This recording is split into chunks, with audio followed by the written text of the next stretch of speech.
একসময় মনে হচ্ছিল জিয়ান্নি ইনফান্তিনোকে আর থামানোর কেউ নেই।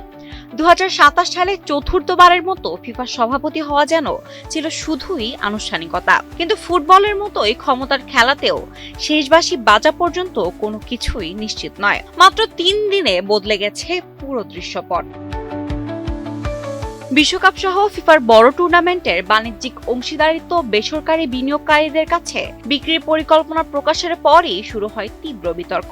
একের পর এক কনফেডারেশন ক্ষোভ প্রকাশ করে। শেষ পর্যন্ত প্রবল চাপে সেই পরিকল্পনা বাতিল করতে বাধ্য হয়। 2016 সালে স্বচ্ছতা আর পরিবর্তনের প্রতিশ্রুতি দিয়ে দায়িত্ব নিয়েছিলেন তিনি, কিন্তু সময়ের সঙ্গে বাড়তে থাকে একক সিদ্ধান্ত, ক্ষমতার অপব্যবহার এবং বিতর্কের অভিযোগ। কাতার বিশ্বকাপ, সৌদি আরবকে 2034 বিশ্বকাপের আয়োজন দেওয়া, এমনকি মার্কিন প্রেসিডেন্ট ডোনাল্ড ট্রাম্পের সঙ্গে তার ঘনিষ্ঠ সম্পর্ক, সবই প্রশ্নের জন্ম দিয়েছে।